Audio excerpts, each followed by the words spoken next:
Morning, guys and gals. Froggy here.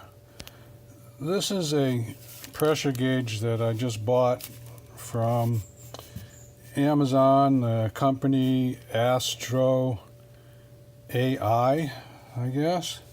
And this one is a gauge that I bought from Harbor Freight maybe a year ago.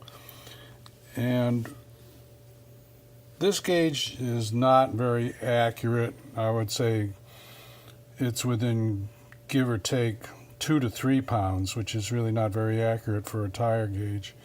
This one is digital, so it should be more accurate, but we'll have to wait and see. I've got to put it together, so I'm going to take this piece off the Harbor Freight and put it on here. And on the other end, I could change this to that or leave this. This is ready to go right on the valve stem. So let's put this one together. First glance, the casting, much better than the one on Harbor Freight. It's casting is sharper and cleaner, and then it's got a coating, some kind of a coating on there. The brass looks nice. The Harbor Freight, I don't think it had any brass at all. This is my fitting here, so didn't have any brass on it. See, there's brass inside here. It has a bleed off.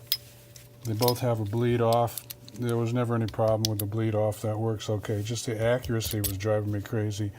What I like to do is to be able to put fairly accurate pressures higher than what I'm going to run at on my Corvette. This is my Corvette Z06 that I race. And then I drive to the event, and then I lower the pressures to my preferred racing pressure when I get there. That way I don't have to add air pressure when I get to the event. So we'll see. Let's put this part together. They give you some Teflon tape. Actually, they give you this part here, so I guess I'll just leave that on there and use this one. It's not brass, but it looks okay. Oh, man, let's just empty this bag and look at it all. Oh, some valve stem caps. I've got a million of those. This is some kind of a gasket. I'm not sure. I'll have to look at the instructions. It's got some instructions, so it's all looking pretty good so far. This is probably a different, maybe for blowing up beach balls or something, I don't know. So probably a different end to put on there. We'll find out when we look at the directions. I did just notice something about this that I don't like too much. This is where the battery goes, and it's a little plastic door. It's got a couple of cheap batteries in there, which that's fine. I don't care. I can change the batteries when it goes dead. But this plastic does not seem like it's very strong. If I were to, throw this in my trunk and then throw another tool in on top of that, it might break. So I'm going to try and wrap that somehow to protect it a little bit. It's got this for protection, but it's got nothing right there on the back. We'll see if we can kind of put a Band-Aid on it or something. That's a figure of speech. Duct tape, chewing gum, baling wire, whatever, to protect this. The light works okay. So that's kind of nice if I'm using it early in the morning or late in the evening and I need to have a backlight on there. So, like that. So I figured out what this is. It's actually a valve stem tool to remove the valve stem on your car. That's pretty cool. They threw that in there for free. And that little rubber grommet goes in here, and then this would go there, and I guess that's some kind of additional piece to fill a different, you know what this might be? This might be if you're filling something and you need to let it, like a farm tractor tire or something, and you want to screw this on there this would depress the valve stem inside, and then you could walk away and leave it for 5 or 10 minutes, whatever you needed to do, so that the tire would get filled up. I'm pretty sure that's what this is. If you guys or gals have a different opinion, put it down in the comments. Alright, so here's our test. By the way, I got this little black kneeling pad for kneeling and sitting in the garage when I work on the car. I don't think I'm going to do a review on it or anything, but I'll tell you, when your knees have a lot of miles on them like mine do, it's pretty nice to have a little pad. That's 1 inch thick.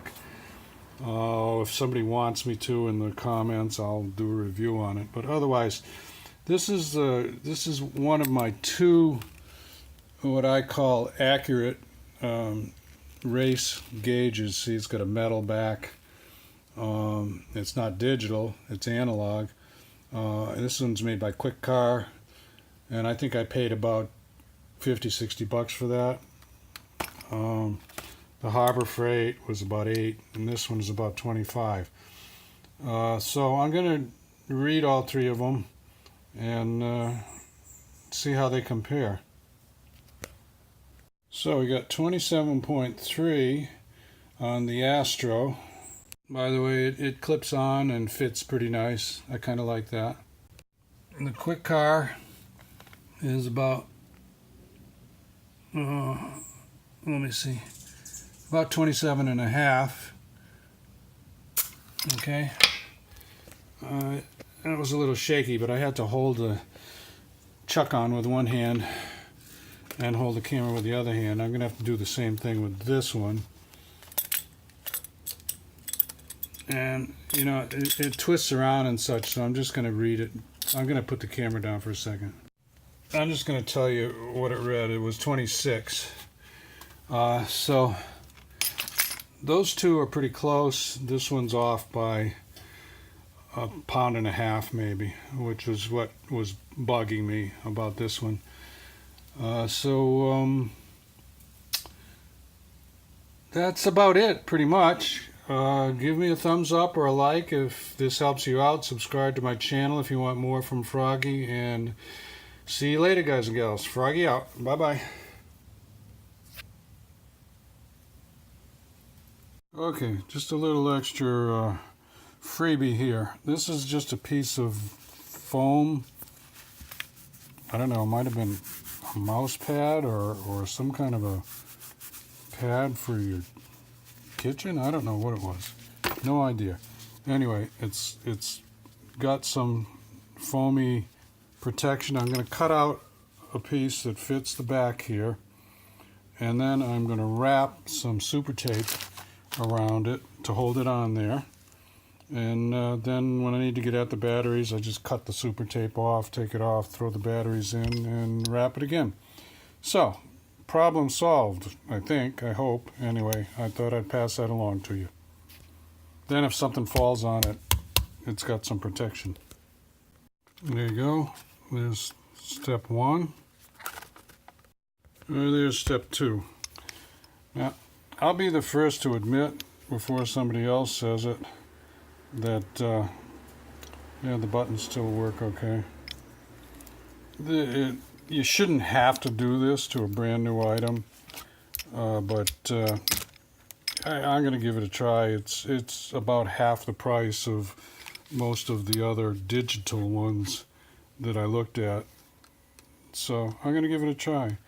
You can send this card in and get extended warranty, so if it breaks, you know, I'll probably additional year, so I'm going to have 2 years with this for I think about 25 bucks. And I keep track of this stuff, so I will send in the warranty, and if it breaks, they'll give me another one. All right? See you later. Froggy out. Bye. Well, not so good. There's a big brass screw here with for a flat blade screwdriver. And it's got an O-ring, and the O-ring just blew out, so it's leaking right there. I'm going to try and reset the O-ring and tighten it and see if that works, and if it does not work, then it's going back. We'll see. Okay, so I lubricated the O-ring with silicone, and then I used some blue Loctite on the screw to put it back together, and it worked. So I don't know, maybe Froggy's too soft on some of these tool companies. I have to repair and upgrade the tool before I even use it, but I don't know, you guys decide. But it's working now again. So see you later.